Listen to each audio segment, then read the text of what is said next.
शिवं कृष्ण दामोदरं रामनारायणं जानकी वल्लभं रामनारायणं जानकी वल्लभम्।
एक प्यार का नगमा है, मौजों की रवानी है। एक प्यार का नगमा है, मौजों की रवानी है।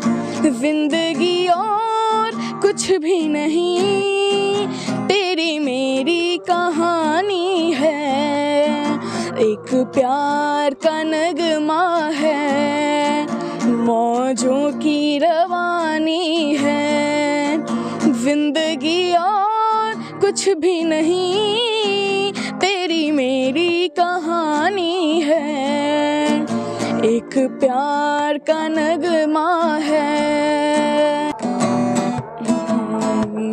पुकारता चला हूँ मैं गली गली बाहर की, बस एक छाँव जुल्फ की, बस एक निगाह प्यार की। पुकारता चला हूँ मैं गली गली बाहर की, बस एक छाँव जुल्फ की, बस एक निगाह प्यार की। पुकारता चला हूँ मैं। आपके प्रेरणा स्रोत कौन है?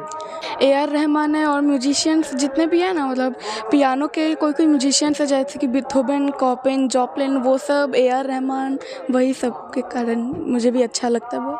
आपका लक्ष्य क्या है, कहाँ पहुँचना चाहते हैं आप? मुझे म्यूज़िक डायरेक्टर बनना है। पियानो बजा लेता हूँ, पियानो मेरा मेन है, फिर हारमोनियम बजा लेता हूँ, फिर उसके बाद गिटार बजा लेता हूँ, फ्लूट बजा लेता हूँ, और फिर मेलोडिका, हारमोनिका, फिर और वायलिन अभी हाल ही में ख़रीदा हूँ, वो भी अभी सीखूँगा बजाना। ये बजाना आपने कहाँ से सीखा है? गिटार, फ्लूट, मेलोडिका, हारमोनिका और ये वायलिन तो अभी कहीं नहीं सीखा हूँ, ये सेल्फ लर्निंग कर रहा हूँ।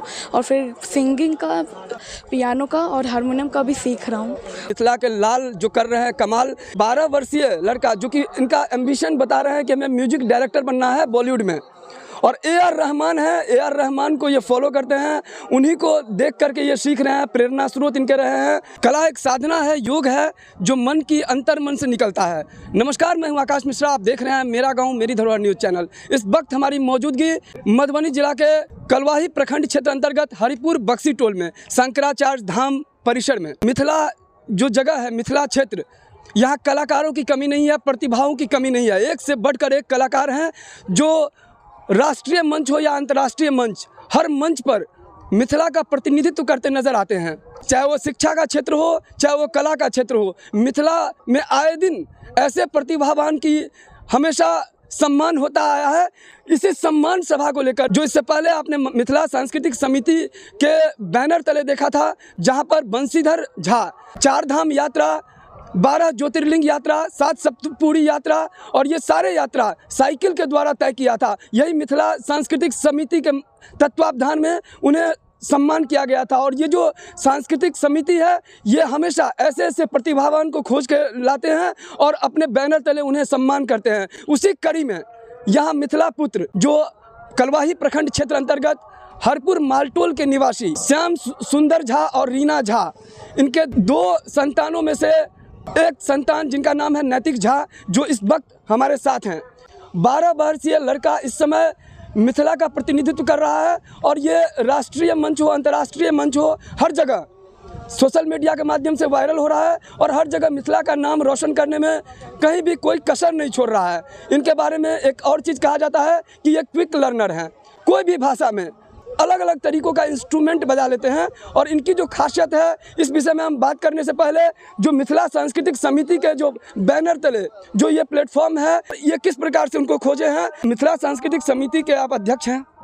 हाँ, मैं प्रफुल्ल चंद्र झा मिथिला सांस्कृतिक समिति का अध्यक्ष हूँ और पिछले साल ही हमारे यहाँ संस्थापक सदस्य भी चंदन जी सब हैं, जिन सबों के जयमोहन जी हैं, जिन सबों के सहयोग से सैकड़ों नागरिक के बीच मैंने इस संस्था का गठन किया। और यह मिथिला सांस्कृतिक समिति मिथिला के क्षेत्र में प्रगति के पथ पर चल रहा है। इस बच्चे को फेसबुक के माध्यम से हमने देखा 2 साल पहले और इसको ढूंढना प्रारंभ कर दिया और इससे मिलने के लिए हम घर से रांची तक चले गए और रांची में जाकर के इस बच्चों को प्रोत्साहित किया, आशीर्वाद दिया। और पुनः ये 2 साल के बाद जब इसका गांव हरपुर मालटोल है, यह गांव किसी अवसर पर आया था, आज मिथिला सांस्कृतिक समिति के बैनर तले मैं इसे सम्मान कर काफ़ी अपने आप को भी प्रसन्नता प्राप्त कर रहा हूं और इस बच्चे को भी नैतिक कुमार को प्रोत्साहित कर रहा हूं कि तुम मिथिला के का नाम भारतवर्ष सहित देश दुनिया में प्रस्थापित करो, स्थापित करो। यही हमारा इस बच्चे को आशीर्वाद है और शुभकामना है। जो कलाकार हैं, कलाकार के पिता भी हमारे साथ हैं, इनसे हम जानते हैं आपने कब एड्रेस किया कि नैतिक कुमार इस प्रकार से क्विक लर्नर है? ये मैं 2020 में इसका मैंने जब इसके प्रति रुझान देखा कि संगीत के प्रति इसकी रुझान है, इसके लिए मैंने एक छोटा सा पियानो परचेज़ किया था जो खेलने के लिए होता है बच्चों का, वो मैं परचेज़ किया था, 1200-1300 रुपये का मुझे दिया था। उसी पर ये धुन निकालना शुरू कर दिया यूट्यूब से देख करके। फिर मुझे स्ट्राइक किया कि नहीं, इस बच्चे को आगे बढ़ाया जा सकता है। फिर मैंने इसको प्रॉपर ट्रेनिंग में इसका भेजना शुरू किया, ये यूट्यूब से सीखना शुरू किया। फिर मैंने पियानो का ग्रेड करवाने के लिए फिर पता किया कि कहाँ से हो रहा है, तो ट्रिनिटी कॉलेज ऑफ लंदन से मैंने ग्रेड करवा रहा है इसको और ग्रेड 3 में ये डिस्टिंक्शन के साथ उत्तीर्ण हुआ है और अभी ग्रेड 5 में ये स्टडी कर रहा है। तो कहा जाता है कि अगर अपने हॉबी को अगर अपने करियर बना लिया तो निश्चित रूप से आप जो अपना लक्ष्य चाहते हैं वो लक्ष्य की प्राप्ति करते हैं। वीडियो को ज़्यादा शेयर करें और अगर इस चैनल पर नए हैं तो चैनल को सब्सक्राइब कीजिए। आप देख रहे हैं मेरा गांव मेरी धरोहर न्यूज़ आकाश मिश्रा के साथ। फिर मिलते हैं नए वीडियो में नए न्यूज़ के साथ, तब तक देखते रहिए मेरा गांव मेरी धरोहर न्यूज़। जय हिंद।